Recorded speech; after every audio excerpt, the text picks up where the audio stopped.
어제 법원행정처가 사법농단 관련 미공개 문건들을 추가로 공개했죠. 이 문건에는 당시 상고법원 설치에 부정적이었던 국회의원들을 고립시키고 압박한 것은 물론 특정 언론을 활용하려 한 정황도 담겼습니다. 이하경 기자가 보도합니다. 네, 추가로 공개된 양승태 대법원장 시절 법원행정처가 작성한 문건은 모두 196건인데요. 누구에게나 공정한 재판을 외쳤던 법관들이 뒤로는 정치권과 언론에 자신들의 수건 사업을 위해서 전방위 로비를 시도했던 정황이 적나라하게 드러나 있습니다. 이 법관들이 작성한 문건인지 로비스트들이 만든 건지 헷갈릴 정도입니다. 구체적으로 보겠습니다. 상고법원을 반대하는 일반 국민들은 이기적인 존재다. 2014년 8월에 법원행정처 문건에 등장하는 표현입니다. 국민들이 내 사건만큼은 대법원에서 재판받아야 한다고 생각하기 때문에 이 상고법원 도입 논리가 안 먹힌다고 분석을 하면서 나온 얘기입니다. 이 법원의 조직 논리 앞에 국민들은 이기적인 존재, 이 목적을 위한 수단이 된 것 같아서 씁쓸합니다. 이 국회의원들에게 접근을 해서 회유와 압박을 하려고 했던 정황도 구체적입니다. 특히 여야 지도부와 이 상고법원 도입에 열쇠를 쥐고 있는 이 법사위원들이 집중 공략 대상이었습니다. 2015년 9월에 작성된 문건 보고 계신데요. 이 법사위원을 설득할 파격적인 방안을 모색하자고 합니다. 그러면서 이 당시 법사위원장이었던 이상민 의원에 대한 맞춤 전략이 등장하는데요. 이 총선 공약의 기초 자료를 제공하겠다고 합니다.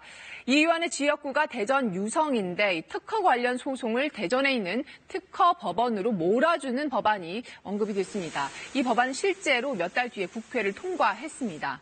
또 새누리당 이병석 의원을 향해서도 구애를 펼쳤습니다. 이병석 의원은 경북 포항이 지역구였는데 이 대구 법원 청사 이전 같은 지역 발전 아이템을 적극 발굴하자고 했습니다. 이 상고 법원만 도입시켜주면 지역구에 선물을 던져주는 그런 거래도 할 수 있다는 겁니다. 상고법원 도입에 적극적으로 반대를 했던 이 서기호 의원에 대해서는 더 노골적이었습니다. 이 법관 재임용 심사에서 탈락한 서 전 의원은 당시에 대법원장을 상대로 소송을 진행 중이었거든요. 이걸 활용해야 한다면서 이 변론 종결 같은 걸 통해서 심리적인 압박을 주는 방안을 검토해야 한다고 했습니다. 실제로 이 문건이 작성된 지 이틀 후에 1심 재판 변론이 종결이 됐고요. 또 한 달쯤 뒤에는 서 전 의원이 패소했습니다. 이 정치권뿐만 아니라 언론을 집중 공략하는 그런 계획도 세웠는데요. 이 조선일보를 우군으로 삼는 걸 앞세웠습니다. 2015년 4월에 만들어진 이 문건인데요. 이 제목을 좀 같이 보겠습니다. 이 조선일보를 통한 상고법원 홍보 전략이라고 돼 있습니다.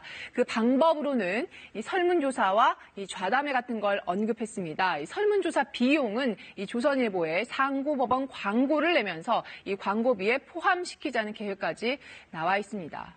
이렇게 쭉 보시면서 도대체 이 상고법원이라는 게 뭐길래 이렇게까지 했을까 싶으실 겁니다. 이 핵심만 정리를 해드리면은요, 이 대법원에 올라오는 사건이 너무 많아서 이 판결 지연 같은 부작용이 생기니까 이 대법원은 중요한 사건만 집중을 하고 이 교통사고처럼 이 비교적 단순한 사건은 따로 재판을 받게 하자는 거고요.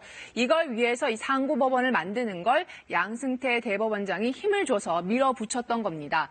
그 과정을 이번 문건에서 확인을 한 셈이고요. KBS 뉴스 이하경입니다.